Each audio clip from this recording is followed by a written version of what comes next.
Donc bonjour à tous, j'espère que vous allez bien. Donc bienvenue sur ma chaîne aujourd'hui pour le débrief du match voilà, entre Nantes et le Paris Saint-Germain. Donc dans le cadre de la sixième journée de Ligue 1. Donc du coup c'était un match à l'extérieur, hein, donc c'était un match du côté de Nantes, hein, du côté du stade de la Beaujoire. Alors écoutez, c'était un match quand même relativement important, hein, quand même, puisque finalement si on regarde, comme le disait finalement très justement Christophe Galtier, juste avant le début de ce match, bah finalement tous les autres gros, notamment Marseille, avaient gagné. Et donc finalement là ils sont à égalité de points à la suite, hein, finalement. Donc le Paris Saint-Germain, juste avant le début du match, était à 3 points de Marseille. Et donc finalement ils les rejoignent. Donc c'était quand même particulièrement important de gagner ce match-là pour cette raison. Même si évidemment on est toujours en début de saison, etc. Et que bon, il y a énormément de matchs qui vont arriver par la suite. Mais voilà, l'idée c'était quand même pas de laisser Marseille devant et entre guillemets les distancer. Donc c'était important, très important de prendre les 3 points. Mais d'un autre côté, il fallait quand même assez plus ou moins ajuster l'équipe et je vais y revenir juste après avec la composition. Bah parce que vous n'êtes pas sans savoir évidemment que dans 3 jours il y a le match, un des matchs les plus importants de la saison, en tout cas probablement le match le plus important de cette première moitié de saison, en tout cas de ces premiers mois, hein, jusqu'à la Coupe du Monde, puisque finalement il va y avoir la réception de la Juventus de Turin, donc du coup au Parc des Princes, puisque c'est la réception comme je viens de dire.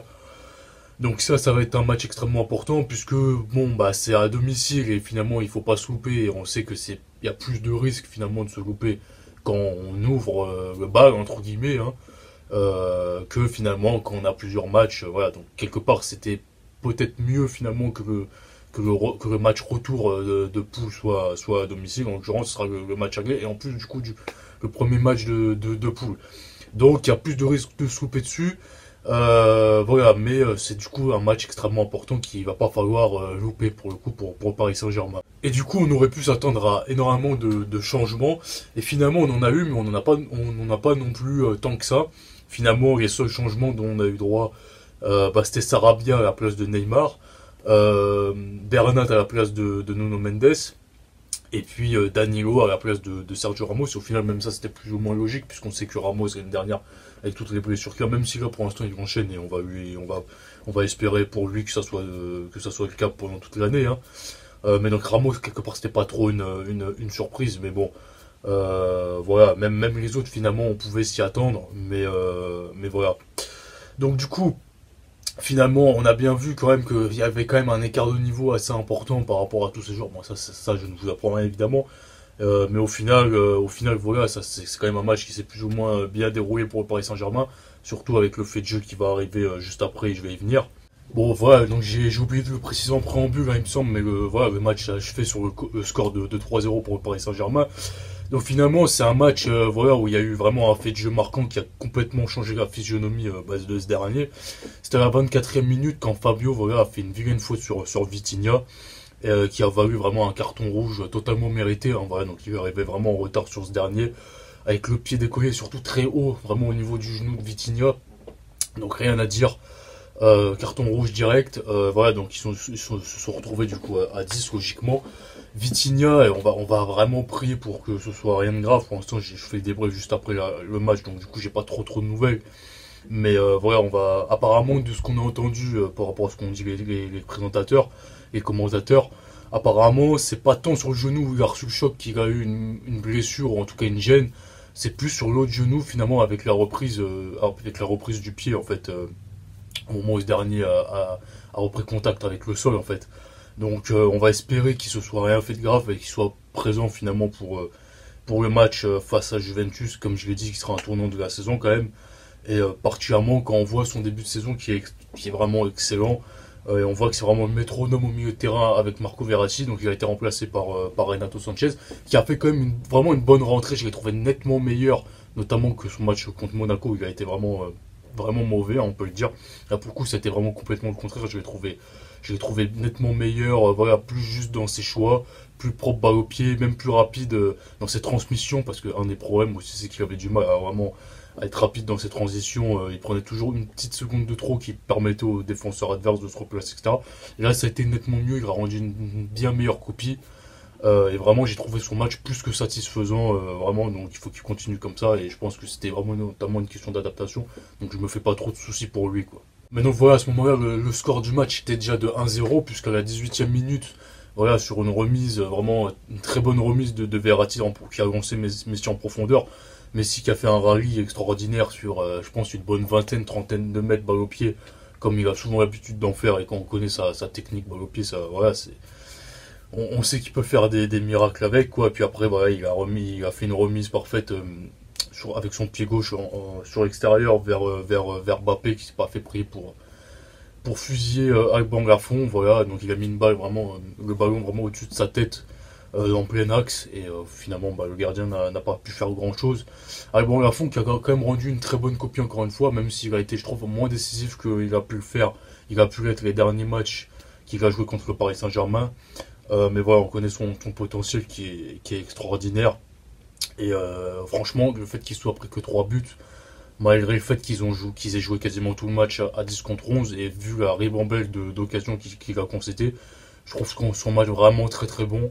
Et franchement, ça m'étonnerait pas qu'il soit grand minimum top, enfin dans les trois gardiens, dans le top 3 vraiment des gardiens en équipe de France, notamment pour la Coupe du Monde, parce que vraiment il a un niveau qui est vraiment plus qu'extraordinaire, plus que bon et vraiment même extraordinaire. Et je pense qu'il a toute sa place vraiment dans l'avenir par rapport à l'équipe de France.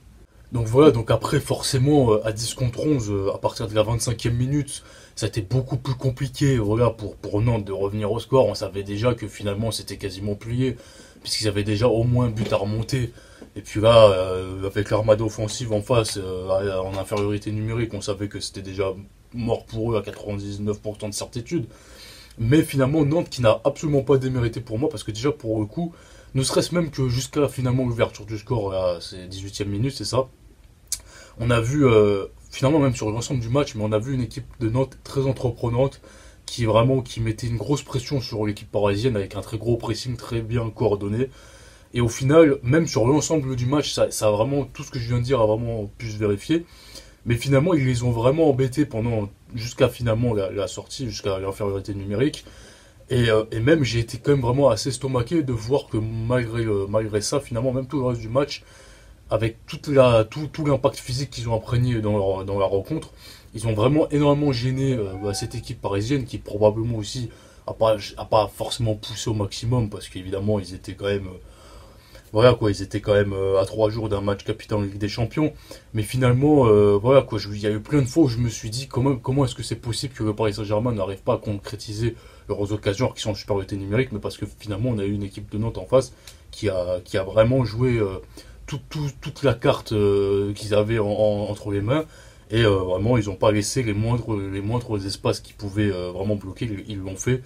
Et donc j'ai trouvé finalement cette équipe de Nantes vraiment qui n'a absolument pas démérité et qui aurait pu sortir finalement avec un score beaucoup plus lourd parce qu'on voit quand même qu'il y a des équipes qui même en jouant 11 contre 11 l'ensemble du match face aux joueurs par rapport vis-à-vis desquels ils ont joué, bah, se prenaient même plus de buts qu'eux. Donc vraiment c'était quand même à souligner pour moi.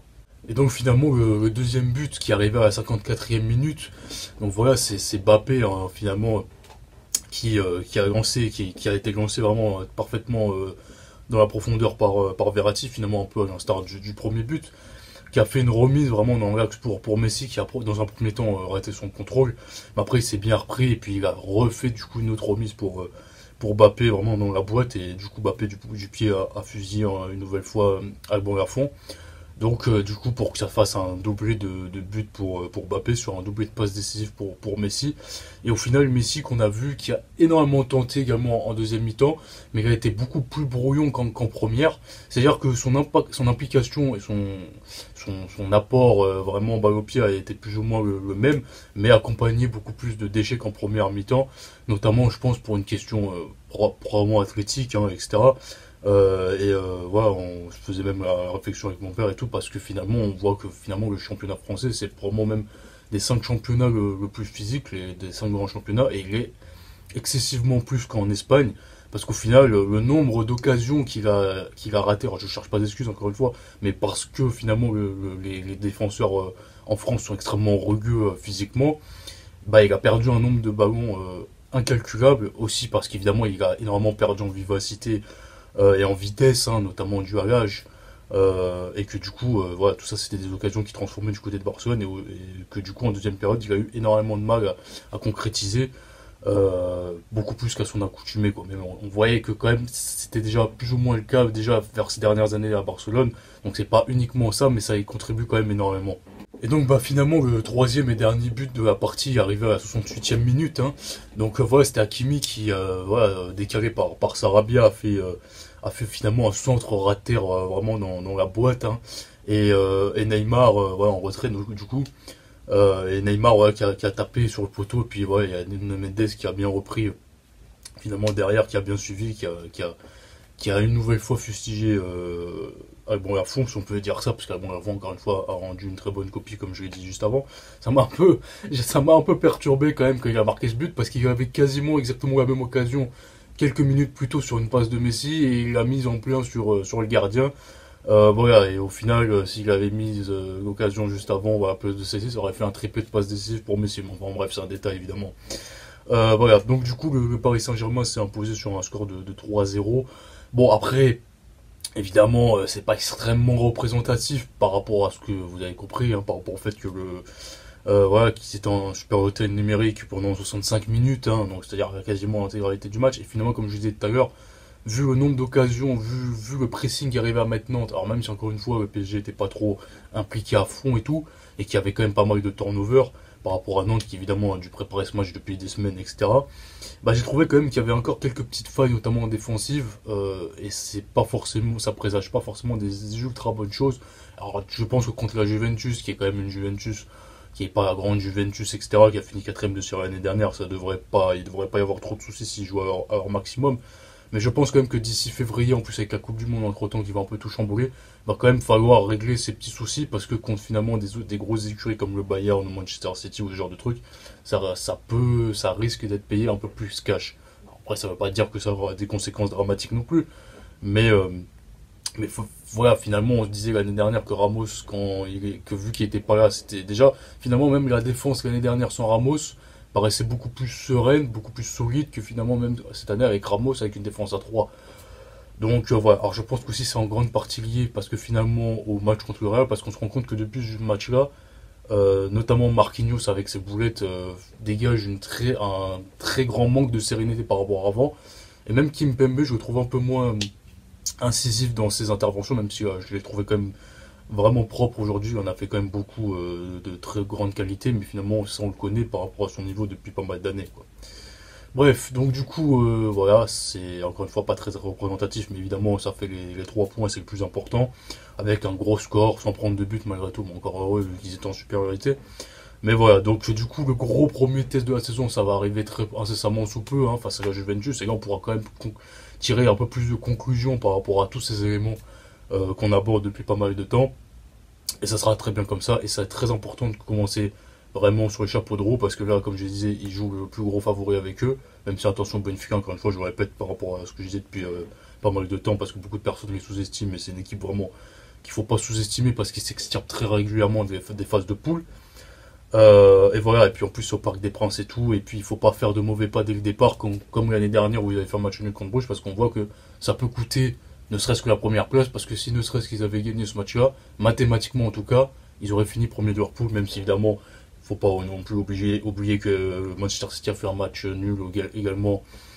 Bah, je crois même que c'était contre Leipzig ou contre Bruges, l'un des deux en le dernier match, parce qu'ils étaient quasiment sûrs de finir premier de leur poule, quoi.